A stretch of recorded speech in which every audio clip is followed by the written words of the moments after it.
வழக்கமான ஒரு திரைப்பட இசை வெளியீட்டுவாக இல்லை. உங்கள் எல்லாருக்கும் இந்த விழா எந்த உணர்வை கொடுக்குதுன்னு தெரியல. மிஸ்கின் என்னை பார்க்கலாம், அவன் ரொம்ப நேரம் பேச மாட்டேன். ஆனால் எனக்கு ஒரு புது வகையான உணர்வை கொடுக்குது. காரணம் என்னென்னா, ஒரு சமூகத்தில் திரைப்படம் என்பது நான் நிறைய நேர்காணல்களில் சொன்னது, இந்த விழாவில் அதை சொல்கிறேன். ஒரு சமூகம் திரைப்படம் என்பதை ஒதுக்கி வைத்திருந்த ஒரு சமூகம். இஸ்லாமிய சமூகம் என்பது திரைப்படத்தை ரொம்ப தூரமாக, வாழ்வியலிருந்து தூரமாக வச்சுருந்தாங்க. அப்படிப்பட்ட ஒரு சமூகத்தை சேர்ந்த ஒரு திரைப்படத்தை இங்கே படமாகி கொண்டு வந்து நிறுத்தியிருக்கிறத தாண்டி, அந்த விழாவில் அந்த சமூகத்தை சேர்ந்தவர்கள் நிறைய இங்கே உட்கார்ந்துருக்கிறதுன்றீங்கள, அதை தான் முன்னாடி பேசின நண்பர் சொன்னார். இந்த இடத்துக்கு வர்றதுக்கு நம்ம லீனா சொல்லும்போது 100 வருஷம் ஆகிருக்கு இந்த இடத்துக்கு வர்றதுக்கு அப்படின்னாங்க. அது ரொம்ப முக்கியமானதாக பார்க்குறேன் நான். ஹபீபி என்ற வார்த்தைக்கான அர்த்தம் காதல், அன்பு, நேசம் அப்படின்றதெல்லாம் இருக்குது. இப்படி ஒரு திரைப்படத்தை எடுக்கணும் அப்படின்னு சொன்னால் அந்த வாழ்க்கையை வாழ்ந்தவனால தான் எடுக்க முடியும், அந்த வாழ்க்கையை கண்ணால் பார்த்தவங்கனால தான் எடுக்க முடியும், வேறு யாருனாலையும் எடுக்க முடியாது. அப்படி ஒரு திரைப்படத்தை எடுத்திருக்காரு. இதற்கு முன்னால் தமிழ் சினிமாவில் ஒரு இஸ்லாமிய பின்னணி கொண்ட ஒரு கதையை எடுத்திருந்ததில் மிக முக்கிய பங்கு வச்சது, இங்கே நிறையா பேர் அதை சொல்லாமல் விட்டுட்டாங்களேன்றது எனக்கு வருத்தம். ஆனால் நானும் சொல்லாமல் போகக்கூடாது. என்னுடைய அன்பு சகோதரன் சேரன் தான் அது ரொம்ப முக்கியமான காரணம். அவருடைய திரைப்படம் பொக்கிஷம் ரொம்ப முக்கியமான ஒரு திரைப்படம். அந்த நாகூர்ன்ற ஊருக்குள்ளே அந்த வாழ்வியல் எப்படி இருக்குன்றத அசலாக மிகச்சிறப்பாக பண்ணியிருந்தார். ஒரு முழுமையான திரைப்படமாக வர முடியலை. திருமணம் எனும் நிக்கா அனீஸ் பண்ணியிருந்தார் ஒரு படம், அது கொஞ்சம் வேறு, அது வாழ்வியலுக்குள்ளே போகலை. முழுமையான அந்த சமூகத்தை சார்ந்தவர்களோட கதையும் இல்லை. முதல் முறையாக ஒட்டுமொத்த தமிழ் சினிமாவுக்கும் அடையாளமாக இதுதான், இங்கேருந்து நீங்கள் இனிமேல் தொடங்கிக்கங்க அப்படின்னு சொல்லி மீரா கதிரவன் இந்த திரைப்படத்தை எடுத்திருக்கிறாரு. மீரா கதிரவனுக்கு என்னுடைய நெஞ்சார்ந்த வாழ்த்துக்களும் பாராட்டுகளும். இதையே நான் இந்த இடத்துல அழுத்தமாக நான் பதிவு பண்ண வேண்டியது இருக்குது அப்படின்னு சொன்னால், இதில் 2 விஷயம் இருக்குது. இங்கே பேசிய அனைத்து பேருமே ஒரு இஸ்லாமிய பின்னணி கொண்ட படம், இஸ்லாமிய வாழ்வியல்னு சொல்லிக்கிட்டு இருக்கிறதுல எனக்கு உடன்பாடு கிடையாது. அதான் இப்போ ரஞ்சித் சார் என் பக்கத்தில் சொல்லிகிட்டு இருந்தார். தமிழ் சமூகத்தில் சொல்ல மறந்த ஒரு சமூகத்தோட கதை இது. தமிழர்கள் தான் அவங்க. தமிழர்கள்லேயே இஸ்லாமியர்களை தனியாக பிரித்து வச்சிருக்கிறதுன்றது தான் ரொம்ப ஏற்புடையது இல்லாமல் இருக்குது. இப்போ என்னை போன்றவர்களுக்கு இந்து சகோதரர்களோட நிறைய பரிச்சயம். நான் பார்க்காத திருவிழாக்கள் கிடையாது, போகாத விழா கிடையாது. எந்த விழா கேட்டிங்கனாலும் எல்லாம் தெரியும். மீனாட்சி கோவிலில் எத்தனை பூஜை நடக்குதுன்னு கேட்டிங்கன்னா எனக்கு தெரியும். ஆனால் அவ்வளவு நெருக்கமாக நான் பழகியிருக்கேன்.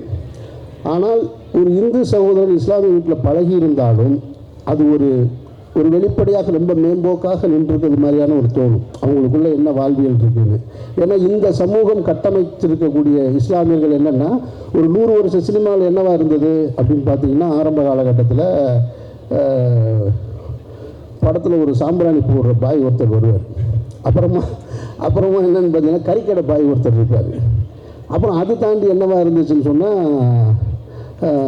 இந்த கமர்ஷியல் திரைப்படங்களில் துபாயிலேருந்து ஷேக் வருவார். அவர் ஷேக்கு அவருக்கு அந்த அரபிக்கு தமிழ், அவருக்கு எல்லாமே அரபியை தவிர எந்த மொழியுமே தெரியாது. ஒரு அரபிக்கு ஆங்கிலமே பக்கத்தில் வராது. அது நீங்கள் அரபியை போய் கேட்டிங்கன்னா தான் தெரியும். அவர் அங்கேருந்து இங்கே தமிழ்நாட்டில் என்ன பெறுவார்னா, நிம்மில் பொண்ணு தர்றான், நம்ம தங்கம் தர்றான் அப்படின்பார். இந்த கொடுமையெல்லாம் பார்த்து வளர்ந்துருக்கோம் நம்ம. எனக்கு தெரியும் இந்த அரபிக்கு எதுவுமே தெரியாது. பொண்ணுக்காக வர்றாரு, அரபி பூரா பொண்ணுக்காக தங்கத்தை எடுத்துகிட்டு இங்கே பொண்ணை வாங்கிட்டு போகிறார், இவ்வளவு தான். அப்புறம் 90களுக்கு பின்னாடி நடந்தது என்ன அப்படின்னு சொன்னால், இந்திய அரசியலில் இஸ்லாமியர்கள்னால் தீவிரவாதிகள். அதில் நிறைய நடிகர்கள், இயக்குநர்களுடைய பங்களிப்பு தொடர்ச்சியாக இருந்தது. தொடர்ச்சியாக இப்படி இருந்துக்கிட்டே இருந்தது. இஸ்லாமியர்கள்னால் ஒன்று தீவிரவாதியாக இருப்பாங்க. தொடர்ச்சியாக படங்களெல்லாம் பார்த்தீங்கன்னாக்கா கசன் கான், அந்த கான், இம்ரான் கான், இப்படி ஒரு வில்லன்களாக சித்தரிக்கப்பட்டு இருந்தது. அதெல்லாம் இல்லைப்பா. நெசவாளர்கள், திருநெல்வேலி பக்கத்தில் இருக்கக்கூடிய நெசவாளர்களை பற்றிய வாழ்வியல் இது. ஏன்னா நெசவாளர்கள் அப்படின்னு சொன்னால், இப்போ நான் மதுரையை சேர்ந்தவன், சௌராஷ்டிர சமூகத்தை சேர்ந்தவர்கள் தான் நெசவாளர்களாக இருப்பாங்க. பெரும்பான்மையாக இருக்கிறவங்க, மதுரையில் பெரும்பான்மை சமூகமாக இருக்கிறவங்க அவங்க தான் நெசவாளர்கள். நான் சின்ன வயசுல அவங்கள தான் பார்த்துருக்கேன். ஆனால் திருநெல்வேலியில் இஸ்லாமிய குடும்பம் நெசவு செய்கிறாங்க அப்படின்றது இருக்குல்ல, இப்படி ஒவ்வொரு ஊர்லேயும் மனிதர்கள் வாழ்ந்துக்கிட்டு இருக்காங்கன்ற பதிவு பண்ணுறது இருக்குல்ல, அந்த பதிவு தான் இந்த படத்தை ரொம்ப முக்கியமான இடமா நான் பார்க்குறேன். நான் வாழை திரைப்படத்திற்கு பின்னால் நான் இத்தனை இயக்குநர்களை சந்திச்சிருக்கிறது இங்கே தான். எல்லா படத்துக்கும் அப்படி ஒரு சிறப்பு கிடைச்சிடாது. அந்த படம் ஏதோ ஒன்று பேசுது, படம் ஏதோ ஒன்று அவங்களுக்கு சொல்லியிருக்கு. அந்த இயக்குநர்களுக்கு சொன்னதுனால தான் அத்தனை பேரும் திரும்ப இங்கே வந்து நின்றுருக்காங்க. அது மீரா கதிரவனுடைய உழைப்புக்கு கிடைத்த வெற்றியாக நான் பார்க்குறேன். நான் எனக்கு இப்போ மீரா கதிரவனாக இருக்கட்டும், விஇசட் துரையாக இருக்கட்டும், இவங்க மேலெல்லாம் தனிப்பட்ட முறையில் எனக்கு வேற ஒரு வருத்தம் இருக்குது. அதுக்கு காரணம் என்னென்னா, இப்போ இவ்வளோ சிக்கல்களை நான் சொன்னேன் இல்லையா, இந்த சிக்கல்களுக்கு காரணம் என்னென்னா, இந்த திரைப்படத்துறையில் வந்து வரும்போது எனக்கு சொல்லப்பட்டது, எனக்கு நடந்ததை தான் நான் சொல்ல முடியும். அவங்களுக்கு என்ன நடந்துச்சுன்னு தெரியாது. நீங்கள் ஏன் இந்த பேர் வச்சுக்கிட்டு வரீங்க, அமீர்ன்ற பேரோடு வர்றீங்க அப்படின்றத முதல் அறிவுரையே அதுதான். இந்த கேள்வி எனக்கு புதுசாக இருந்தது. நான் பிறந்து வளர்ந்து பள்ளிக்கூடத்துக்கு போகும்போது உன் பேர் ஏன்டா அமீர்னு என்னை கேட்கல. அங்கே ஒரு சர்டிஃபிகேட் கொடுத்தாங்க, நீ என்ன ஜாதி என்ன மதம் பின்னாடி ஃபில் பண்ணுன்னு சொன்னாங்களே தவிர வேறு எதுவும் கேட்கல. பேர் மாற்றிக்கன்னு கேட்கல. வேறு ஒரு இடத்துல வேலைக்கு போனேன், அப்பவும் கேட்கல. ஆனால் திரைத்துறைக்கு வரும் பொழுது நீங்கள் பேர் மாற்றிக்கிங்களேன் அப்படின்னு சொன்னது எனக்கு அதிர்ச்சியாக இருந்தது. அப்போ நான் ஏன் கேட்கும் பொழுது, இல்லை அந்த பேர் வந்து அவளுக்கு வந்து அங்கீகாரம் கிடைக்காது, உங்களுக்கு கட்டம் கட்டுவாங்க. அவருக்கு ரொம்ப மூத்த பத்திரிகையாளர் ஒருத்தர், நான் பல நேர்காணலில் சொல்லியிருக்கேன், அவர் இறந்துட்டார். அப்போ நான் சொன்னேன், இது என்னுடைய தாய் தகப்பை வச்ச பேர், இந்த பேரை மாற்றிட்டு இப்படி ஒரு அடையாளம் எனக்கு தேவையில்லை அப்படின்னு சொன்னேன் நான். ஆனால் இங்கே நிறைய இந்த இஸ்லாமிய பின்னணியிலேருந்து வந்தவங்க, இந்த தமிழ் சமூகத்தை சேர்ந்தவங்க பேரை தமிழ் பெயராக மாற்றிக்கொள்கின்ற வழக்கம் இருக்குது. அதில் மீரா கதிரவன் ஒன்று, இந்த உட்காந்துருக்காங்க விஇசட் துரை ஒன்று. நான் கேட்பேன், உனக்கு அழகான பேர் இருக்குது மெய்தின்னு நீங்கள் மாற்றின நீ அப்படின்னு சொல்லி. அப்போது அந்த இடத்த உடைக்கிறது இருக்கு இல்லையா, அதை உடைக்கிறதுக்கான ஸ்பேஸ் இருக்குல்ல, அது இந்த ஹபீபி திரைப்படம் கொடுத்துருக்கிறதா நான் பார்க்குறேன். இனிமேல் தனித்து பேச வேண்டிய அவசியம் இல்லை.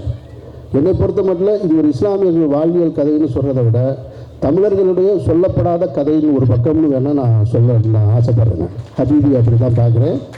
நடிச்சிருக்கிற அத்தனை பேரும் மிகச்சிறப்பாக பங்களிப்பு செஞ்சுருக்காங்க. இதில் நான் இந்த திரைப்படத்தை பற்றி சொல்கிறேன்னா, நான் அந்த வாழ்வியலுக்குள்ளே இருக்கிறவன். நான் சொல்கிறத விட சேரன் சொன்னது தான் சரி, பாண்டியராஜ் சொல்கிறது தான் சரி, சுசீந்திரன் சொல்கிறது தான் சரி, அதுதான் மிகச்சிறந்த. உண்மையில் ஆத்மார்த்தமாக சேரன் பேசினார்.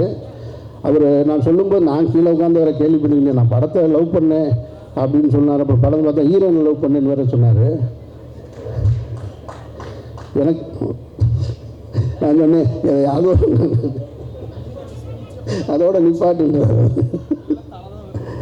உண்மையிலே அந்த படம் அவர்களுக்கு போய் சேர்ந்துருக்கு. அந்த கிளைமேக்ஸ் காட்சி பற்றி நான் சொல்கிறேன். நான் ஒரு கவித்துவமான கிளைமேக்ஸ் காட்சி, அதில் மறுக்க முடியாது. அதனால் பாராட்டுக்கள். அப்புறம் கஸ்தூரி ராஜா சார் அந்த வாழ்க்கையை மிக அழகாக வாழ்ந்துருக்காங்க. இந்த படம் ஒரு ஏரியல் வியூவில் சொல்லியிருக்கு. எல்லோருடைய கதாபாத்திரங்களையும் மிக அழகாக சொல்லியிருக்கிற ஒரு படம்.